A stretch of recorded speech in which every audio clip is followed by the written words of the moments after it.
안녕하세요. 현대 트랜시스 박상준 매니저입니다. 자, 아이오닉 5입니다. 익숙한 차죠. 이 차를 또 왜 갖고 왔느냐. 그래도 명색이 저희 현대 트랜시스가 변속기, 자동차 시트를 연구하고 만드는 이런 회사인데 또 변속기 얘기를 너무 안 하고 가니까 좀 아쉬웠어요. 그래서 오늘 한번 그 이야기를 제대로 살펴보도록 하겠습니다.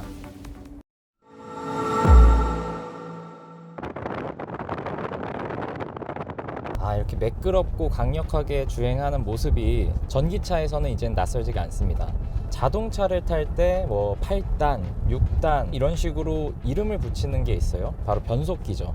근데 전기차에서는 그런 이름이 없어요. 오늘은 제가 변속기에 대한 이야기를 총 정리해서 간단하게 좀 살펴보고, 그러면 전기차에서 감속기는 무엇이냐, 이것도 같이 좀 말씀드리도록 하겠습니다. 변속기의 종류를 좀 간단하게 살펴보면은 일단 수동 변속기랑 자동 변속기로 나눌 수가 있어요.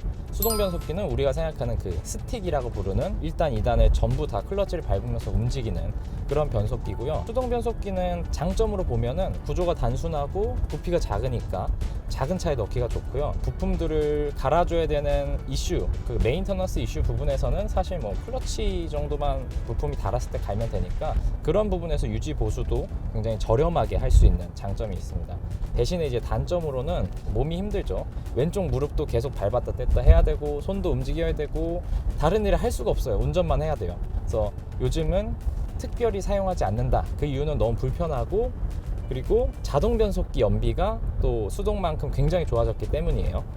자, 그 다음에 자동 변속기. 자동 변속기는 크게 또 여러 가지로 나눌 수가 있는데, 토크 컨버터 방식의 자동 변속기, 그 다음에 DCT, 그 다음 CVT, 이렇게 세 개로 좀 크게 나눌 수가 있습니다. 토크 컨버터 방식이 우리가 대부분 쓰는 자동 변속기예요. 자동 8단, 8단 자동 이런 식으로 쓰여진 게 다 이런 토크 컨버터 방식이라고 생각하면 되고, 대체로 1단에서 2단 넘어갈 때 변속 충격이 제일 커요. 그래서 그런 부분들을 잘 잡아주는 게 이 자동 변속기의 핵심이라고 볼 수 있고, 제가 지난번에 보여드린 코나도 자동 변속기가 탑재가 됐죠.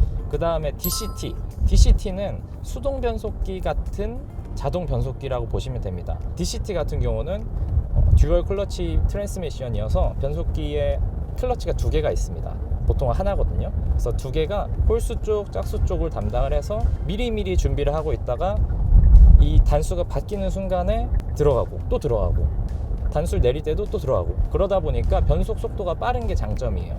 그리고 토크 컨버터 방식처럼 유체가 충격을 완화해 주는 것도 좀 없다 보니까 변속 충격은 좀 있을지언정 효율이 좋습니다. 그래서 연비가 높고 뭔가 찰칵찰칵 직결감 같은 게 굉장히 좋고, 그래서 보통은 좀 스포티한 모델들이 많이 쓰이고요. 또 고성능 모델들에는 대부분 DCT가 쓰입니다.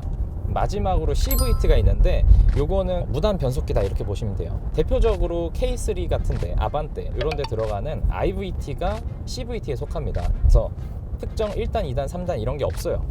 벨트나 체인 이런 방식으로 이루어져 있어서 이 벨트나 체인이 왔다 갔다 하면서 단수를 무한정 쓸 수 있는, 특정된 단수가 있는 게 아니라 상황에 맞춰서, 만약에 현재 엔진 회전수가 1700rpm이다 그러면 이 상황에서 가장 효율이 좋은 기어 비가 몇일까를 컴퓨터가 계산을 해서 거기에 벨트를 딱 맞춰주는 거예요. 그렇다 보니까 이 CVT 방식은 연비가 높은 게 장점이고, 단수가 늘어나면 필연적으로 이 패키징 크기가 커지거든요. 근데 CVT 같은 경우는 그 패키징 간소화할 수 있기 때문에 소형차나 경차에서 쓰기 굉장히 좋다라는 장점이 있고, 유지보수 면에서도 뭐 사실은 좀 건드릴 게 없어요. 이것도 차종에 따라서는 변속기 오일도 갈 필요 없을 만큼 그런 유지보수도 편리하다는 장점이 있습니다.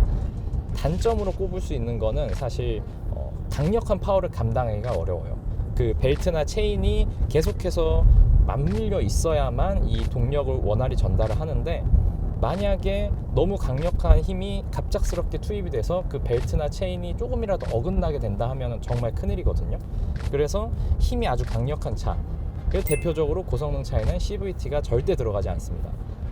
이렇게 나눠보면 자동 변속기와 수동 변속기가 전부 다, 지금 국내 시판하고 있는 차는 전부 다 설명을 드린 겁니다.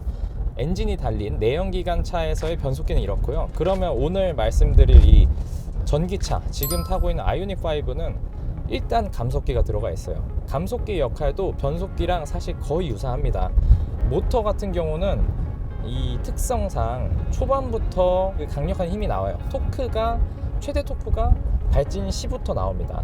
그러다 보니까 사실 내연기관에서 변속기들은 그 엔진의 힘을 최적으로 사용하기 위해서 만들어진 건데, 이 차 이런 전기차들은 엑셀을 조금만 밟아도 바로 가장 큰 힘이 나오니까 그 저단 기어라는 게 필요가 없는 거예요.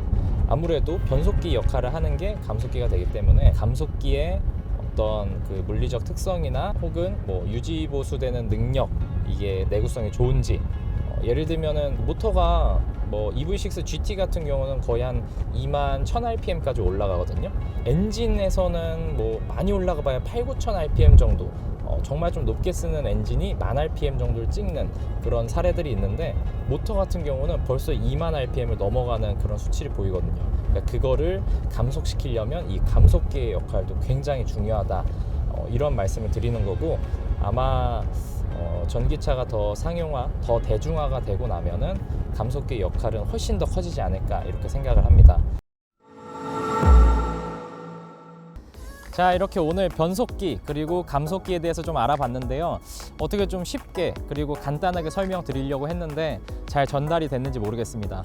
아무튼 다음번에는 이 차 아이오닉5에 들어간 다른 또 기술에 대해서 설명을 드리도록 할게요. 그 기술은 뭔지는 다음 편에서 봐주시면 좋을 것 같고, 저는 이만 마치도록 하겠습니다. 감사합니다.